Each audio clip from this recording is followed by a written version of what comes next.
All right, hey everybody, welcome into the Delmarva Sports Insider, your only live and local show dedicated to giving you all local sports. I'm Sports Director Brandon Bosser. What is up? It's yours truly, sports anchor Devin J. Martin. DSI has arrived. Yeah, and pretty early for tonight. We thought it might have taken a little bit longer with the NFL draft going on, but a washout for many teams today, so we're going to be focusing a lot tonight on what we just saw. That's right, Brandon. Now, while the rain has made all the local sports go away for today, we still have plenty of sports in general to cover. Definitely the NFL draft. Yeah, thanks for sticking around. If you've been watching the NFL draft, we're going to recap what we've seen so far through the first 3 rounds. Yeah, there's been a lot of players that were picked, a lot of franchises that have selected players that can either help now or help later down the line. So what about our local teams? So we got to start with the Birds.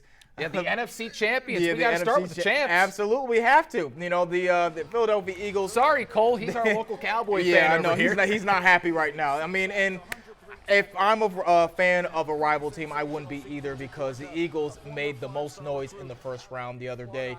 Philly had the 9th and the 30th picks of the first round, and with maybe the steal of the first round, the Eagles trading up for number 10 to grab the best offensive lineman in college football, Jalen Carter. They got him at number 9. I don't know how he passed so many different players, but on many big boards, he was a top 3 or 4 prospect all season, but he slid all the way down to 9th because of some off-the-field issues. Now, Howie Roseman saw that Carter was still available and took a swing, and so far, early reactions say that it might have been a home run, at least a triple. I mean, that backfield, not the backfield, that front 7 is going to be filled with a whole bunch of Georgia Bulldogs next season. Now, we got to mention the fact that he was involved in that drag racing collision that took the lives of 2 different people, and that's why that's why a lot of teams passed on him, and the Eagles were able to land him. They did their homework when it came to Jalen Carter. You got to, when you've got a charge like that during the offseason.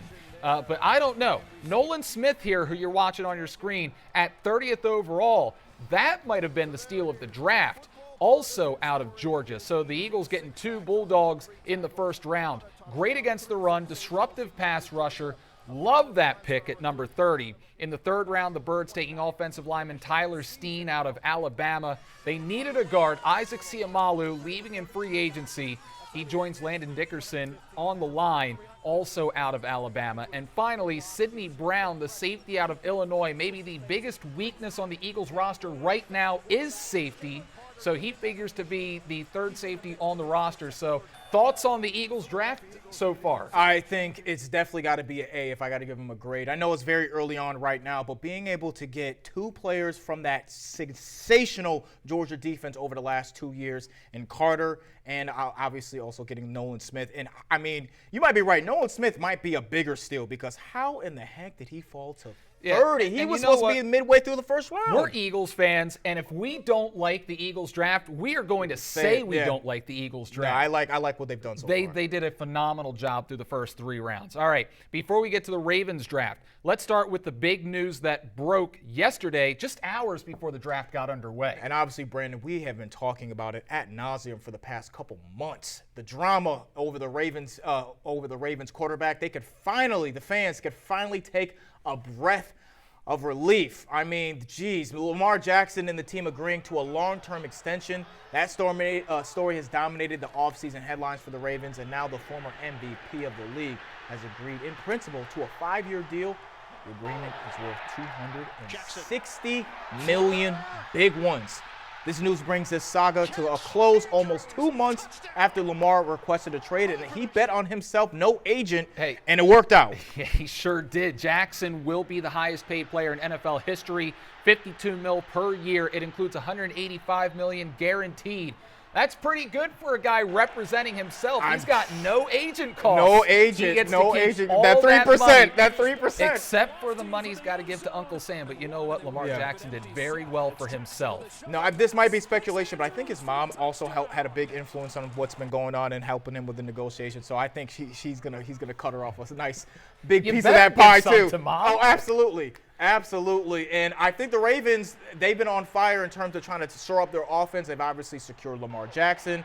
And now he went from only having a tight end last season as his only weapon to getting a little bit of more help this time in free agency and in the draft. They get OBJ in free agency, extend Jackson, and then they make a huge splash in the first round with Zay Flowers out of Boston College. Yeah, the biggest issue that Baltimore had last year, they have addressed with this wide receiver, and they got a really good one. Zay Flowers is a great talent out of Boston College. The duo of Flowers and OBJ, as long as Odell Beckham Jr. is healthy, that should be a nightmare for opposing defenses. Flowers, very fast, 4.42 in the 40-yard dash and 1.53 in the 10-yard split. The kid is lightning fast, and he wins a lot of 50-50 balls for only being 5'9". And Lamar Jackson throwing to Zay Flowers kind of reminds me of Mike Vick to Deshaun Jackson back in the day with the Eagles. I mean, they are a very dynamic offense, and I love the pick for the Ravens because they had the second fewest receptions among wide receivers in the entire league last year. And the craziest thing about that is he's definitely needed some help on the, from the receiving corps for a while. But also, in the time he was injured and Ty Huntley took over, they still won 10 games, and they gave the Bengals everything they could handle in the first round. So I just don't see where the Ravens did anything wrong in terms of, they fixed a lot of the issues, and they can go nowhere but up. And now on to the Commanders. Washington had the 16th pick in the draft. They draft help for their safety, picking Mississippi State cornerback Emmanuel Forbes. He had a lot of production for the Bulldogs, picking off 14 passes in 3 seasons with Mississippi State, 6 returned for touchdowns. Now, he's not going to be the only player, Brandon, that's going to be going to Washington that's going to beef up the secondary. They also picked in the second round, and they got Jartavius Martin, the corner from Illinois. Now, their third pick helped bolster up the line. They got Ricky Stromberg, a center from Arkansas. He's an athletic lineman who could push the aging Chase Rollier, who's owed more than $16 million over the next 2 years, Brandon. The draft has been very successful for a lot of our local teams. I think they shored up a lot of the different issues that they've been dealing with on defense and on offense, and especially on the lines. Yeah, I was hoping to see Washington pick a quarterback, yeah, honestly. Me too. Because right now, obviously, the depth chart doesn't look that great in Washington now that Taylor Heineke is gone, now that Carson Wentz is once again gone. Let's bring in our man Cole Howard now. So, guys, what picks really stood out to you through the first 3 rounds? Well, guys, the first one that stood out to me was definitely Zay Flowers. I know we just talked about it, but, I mean, you go to the Ravens offense, they didn't have really anyone in the wide receiver corps. Now they go from just having Mark Andrews as tight end to having Zay Flowers and now OBJ. Yep. I think that issue has finally been addressed, and I think Baltimore is really going to take off next season, and that's huge. But the second-round pick for me was definitely Will Levis. Everyone had him going in the first round. They said it was a 0.1% chance he would fall into the bottom 10. And he was second-round pick. You got to just feel for him. You got to feel for him watching that draft in the first round, and he's still sitting there in the green room. Oh, it happens every year, though. So, somebody, you got to get used to it. It's got to be somebody that's going to fall, and it just happened to be him. But I want to get your personal opinion. Tell me about the Cowboys draft. How do you feel about that? Oh, yeah. So right now, the one pick that's standing out to me, the first-round pick was nice. Second-round pick, I'm sorry, that was a stinker. Yeah. That was an awful pick. Jerry, you can do better than that. A tight end, that was bad. But that third-round pick, Demarion Overshown out of Texas, I'm telling you right now, that is going to be scary with him and Micah Parsons. And I just want you both to know that's going to be nice watching Jalen Hurts getting sacked because you know what's going to happen. We'll see. You know what's going to happen. We'll see. I mean, you got Micah back there. Did you see his reaction to the first-round picks? Yeah, because it's a run stuffer. He was not happy about it. No, he was happy about the first-round pick. No, for the Eagles. For the Eagles, he wasn't. With Jalen Carter going to Philly? Yeah, no, he's not happy about that. I mean, he recruited Nolan Smith to try to get him to go to Penn State, and he almost walked off, and he needed a tissue from A.J. Brown. He was not happy about that. He was not happy about that. Now, I'm not gonna pick anyone from this local area. I'm actually gonna go with the Falcons in terms of getting Bijan Robinson. They took. I don't know if it's gonna be a hit, but they took a giant swing. So it can either go extremely well or extremely horrible because the Falcons, their defense is terrible, which is going to put more pressure on the offense. He's a rookie and a running back at that. He's going to get more carries, more potential. He's going to get a lot of attempts, but more injury potential as well. Yeah. So I think that's definitely the biggest swing, and maybe a hit, maybe a miss. We won't see until they play the first saying game. it's a And that's miss. my number one guy in fantasy football right now at running back is Bijan Robinson going to Atlanta. Real quick, the Texans moving up to 3 to get Will Anderson Jr. Yes, I that know was a they big- gave up a boatload to get that number 3 overall pick. Yep. But if you can get C.J. Stroud, franchise quarterback, and you get that franchise guy on the defensive line as well in the same draft, hey, you can't do much better than Complete that. attitude shift in that locker room for them for sure. Absolutely. All right, Cole. So now we're done talking about the NFL draft. We got to talk about racing up in Dover. You were there today. Tell us more about what's going on this weekend. Yeah, racing fans will converge on Dover once again this weekend as NASCAR returns to the Monster Mile. This Sunday is the Worth 400 NASCAR Cup Series race, and if you're planning on heading out, you might want to pack an umbrella. The heavy rain, it was coming down today, and it was not great, and it made some changes to the schedule. The Cup Series race is currently scheduled to take place an hour earlier than expected, which is at 1 p.m., but that is subject to change due to the weather. With the race now at 1, pre-race events have also changed. But if you're looking for more information on all the action that is taking place this Sunday, you can head over to dovermotorspeedway.com. They have all the information under weather updates. This comes a year after the Sunday race was delayed until Monday in 2022. And congratulations are in order for the Parkside Rams baseball team. They are Bayside South champions for the first time since 2016. Parkside clinched the title with a 7-5 win over Snow Hill yesterday. This team is led by senior Zach Robinson, who went 3 for 3, Aiden Brinsfield, who went 2 for 3 with 3 runs scored.